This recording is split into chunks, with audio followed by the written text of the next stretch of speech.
Bonsoir, je pars du principe que vous allez bien.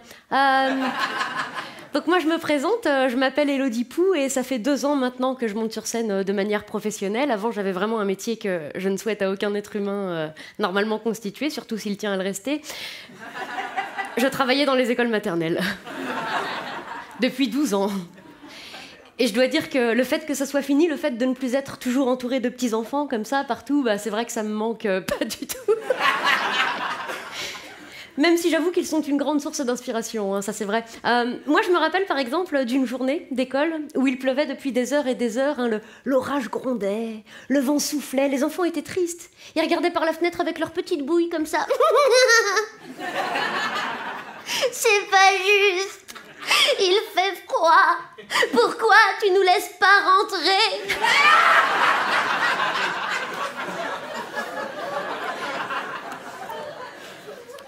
Je crois qu'il disait ça parce qu'on n'entendait pas bien avec la foudre. Et donc c'est ce jour-là que j'ai démissionné. Enfin, je suis partie. Enfin, on m'a demandé de bien vouloir jamais revenir. Mais moi, j'ai dit ok, tant pis, c'est pas grave. Comme dirait Kennedy, il faut pas se laisser abattre.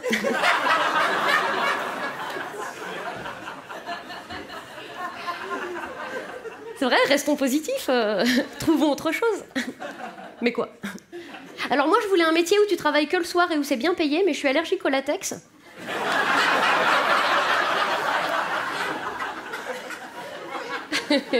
C'est ballot. Alors j'ai choisi l'humour. L'humour pour raconter comment j'ai survécu, parce que c'est vrai, comment survivre. Comment survivre à 12 années d'école maternelle. Comment survivre à 8 heures par jour dans une classe de 17 mètres carrés avec 42 enfants de 3 ans qui peuvent pleurer pendant une demi-heure parce que leur prénom a été écrit en bleu.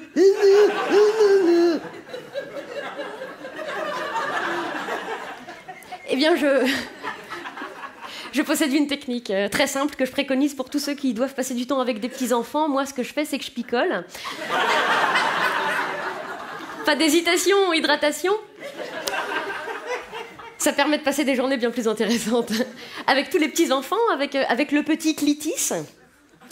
Clitis, que sa mère a appelé comme ça parce qu'elle adore Clitis Wood.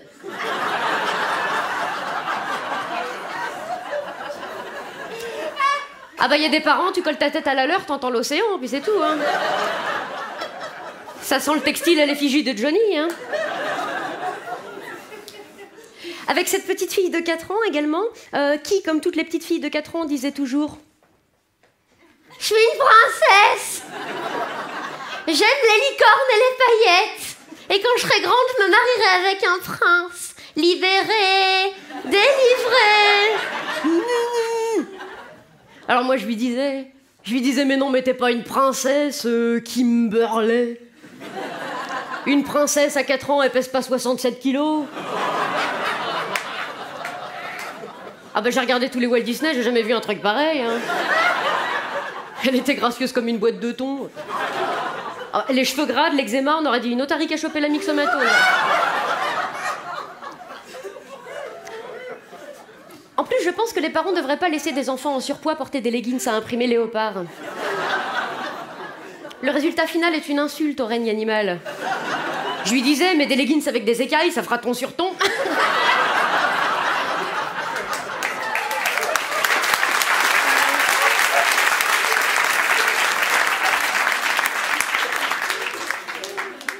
T'es pas une princesse, Kimberley.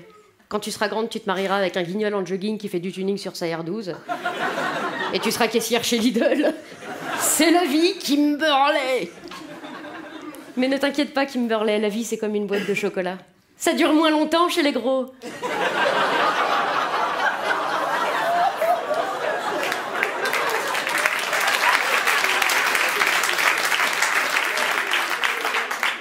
Et puis, ma chérie, pour te finir... Si un jour tu veux être princesse, bah commence par l'épilation des sourcils, parce que là c'est pas possible.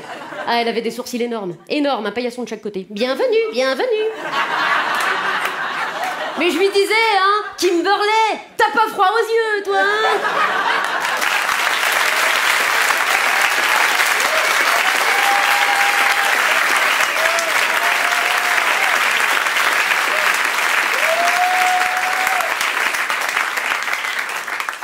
Du coup, ça fait 2 ans que que j'ai démissionné des écoles maternelles. De toute façon, j'en avais marre d'avoir de l'argent. T'as envie d'un truc, tu te l'achètes. Un peu d'imagination. Par contre, il y a un truc que je prends toujours énormément de plaisir à faire, c'est les observer. Observer des enfants, jouer, vivre, c'est merveilleux comme moyen de contraception.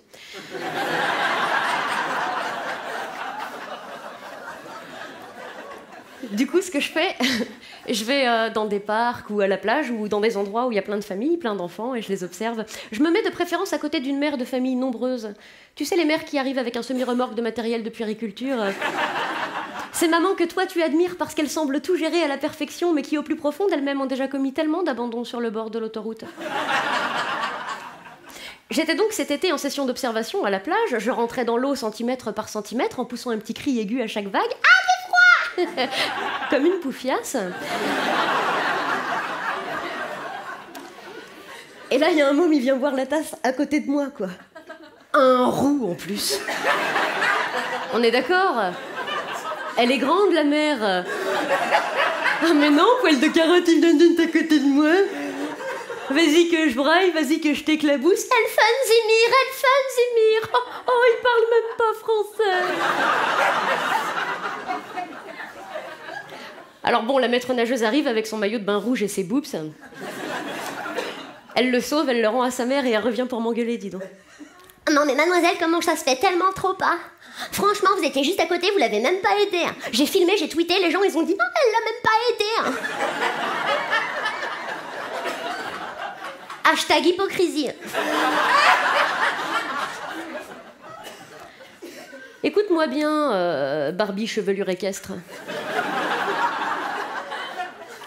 Je suis en vacances, ok? Il a pas des parents pour le surveiller, Mozilla Firefox.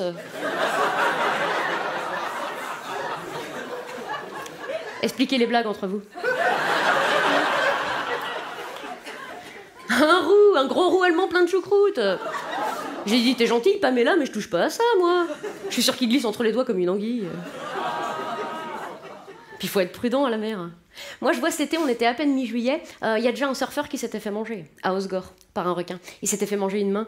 Je m'en rappelle parce que je me suis dit, il faut vraiment être un gros gland pour se faire manger par un requin. Comment tu peux te laisser attaquer par un requin? Faut être con, il y a une musique avant pour te prévenir.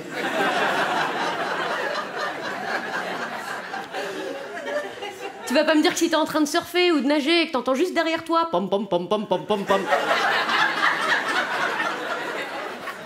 avec un aileron qui dépasse, tu vas pas me dire que ça te met pas la puce à l'oreille.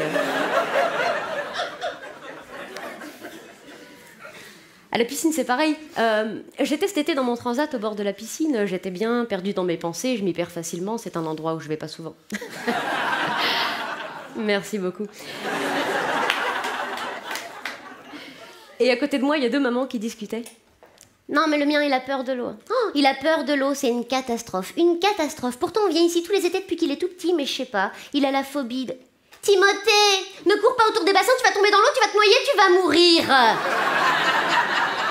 C'est ça que tu veux, Timothée? Tu veux mourir noyé? Je te le dis tous les jours, Timothée, la noyade est la pire mort qui soit. Tu veux que le chlore rentre dans tes poumons et les brûle? C'est ça que tu veux, Timothée? Tu veux que maman elle passe sa vie toute sa vie à pleurer ton absence? C'est ça que tu veux, Timothée? Bah vas-y, bravo, bien joué. Tu veux quoi comme fleur, des chrysanthèmes? Comment on fait? J'appelle Interflora, puis je passe la commande. Tu gardes ta bouée et tes brassards si tu vas dans l'eau et si vraiment tu veux les enlever, tu vas nager dans le pédiluve.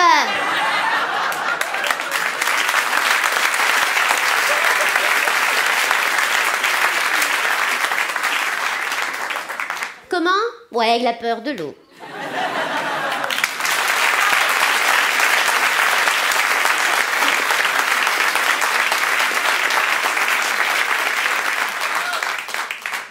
J'en ai pas, moi, des enfants. Je vous rassure tous, à l'intérieur du plus profond de vous-même, je peux pas en avoir. Merci de votre sollicitude.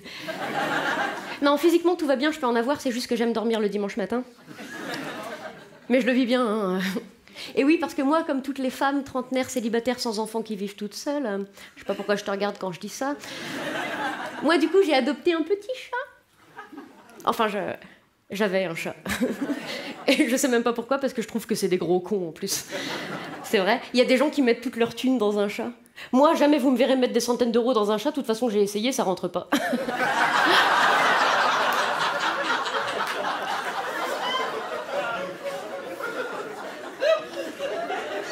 L'image est belle. Non, c'est une très mauvaise tirelire, et pourtant... Et pourtant, j'ai eu un chat, voilà, j'étais tombée dans le piège, je m'étais dit, je vais prendre un jeune chaton tout mignon, je vais bien l'éduquer, comme ça il me tiendra compagnie. Gros con, oui. Au bout d'une semaine, il avait déjà déféqué dans tous les coins du nouvel appartement. Même des coins que je connaissais pas encore, je les ai trouvés à l'odeur. Il faisait ses griffes partout, sur les murs, sur les tapisseries. Il urinait partout, il avait même fait dans mon lit, sous la couette, surprise. La nuit, en plus de jouer avec des sacs plastiques, hein, parce que ça fait du bruit, ça réveille tout le monde. Oh, c'est rigolo. Il ouvrait mes tupperwares avec mon déjeuner du lendemain, et il les bouffait, l'enfoiré. Et il sélectionnait ses légumes. Pas être un gros con pour faire ça. Les portes, il avait appris à ouvrir les portes avec ses petites pattes, comme les petits stégosaures de Jurassic Park. Du coup, qu'est-ce qu'il faisait? Il ouvrait la porte des toilettes, puis il dévidait les rouleaux de PQ, comme ça. 24 rouleaux de PQ, j'ai retrouvé dans mon salon un soir. Qui a déjà rembobiné un rouleau de PQ? C'est chiant, hein? Soi-disant qu'un chat peut parcourir 1200 km à pattes pour rentrer chez lui. Mais félicitations, quel sens absolu de l'orientation. Comment ça se fait que tu viens chier à 12 cm de ta putain de litière? Et quand ils viennent te faire un petit bisou avec leur museau, c'est pas de la tendresse, non, c'est pour se retourner et t'offrir un diaporama complet de leur trou du cul.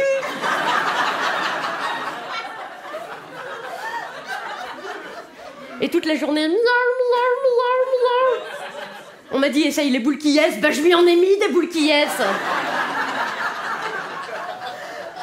Ça sert à rien. Mais le pire, je crois, c'est ce fameux matin. Dimanche matin, 6h du matin. Sinon, c'est pas drôle. Où monsieur le chat est allé chasser un corbeau dans le jardin. T'as vu la taille d'un corbeau? Le voilà-t-il aussi abruti que le chat, hein? Non, parce que c'est vrai qu'il aurait peut-être pu s'envoler. C'est quand même un oiseau. Penses-tu trop facile? Il est venu se réfugier chez moi, dans le salon. Je dormais, moi. T'imagines, t'es réveillé un dimanche matin à 6h par un chat qui chasse le corbeau dans ton salon? La vision d'horreur, le corbeau, il volait partout. Ah! Ah!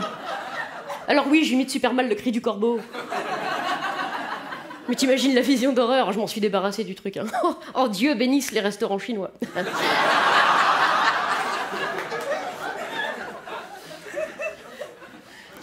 Du coup, maintenant qu'il est plus là, pour me rappeler de lui, chaque année, j'ai un rituel satanique. Chaque vendredi soir, pour Shabbat,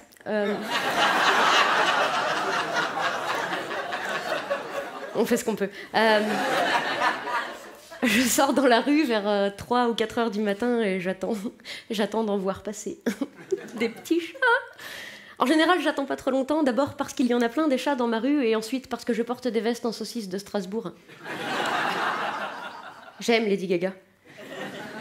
Je me mets bras ouverts au milieu de la rue et ils viennent à moi. Ils commencent à me respirer puis à manger des petits morceaux de saucisse de Strasbourg. Alors j'en prends un au hasard et je le caresse. Je le caresse entre les oreilles, sur les côtés. Et puis dès qu'il commence à ronronner, paf, je lui brise les cervicales. Ensuite, alors qu'il est encore chaud et malléable, je le dispose contre la roue de la voiture de mes voisins pour qu'ils croient qu'ils l'ont écrasé la veille.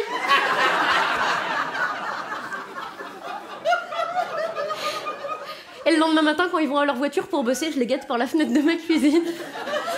Ils ont l'air tellement gênés. C'en est presque gênant. Parfois, il y en a qui pleurent. Alors je sors de chez moi en trombe et je fais « Ficelle !»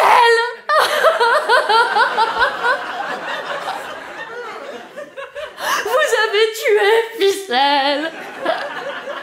C'est la seule chose qui me retenait à la vie. Faut bien s'amuser. C'était Elodie Pou, merci.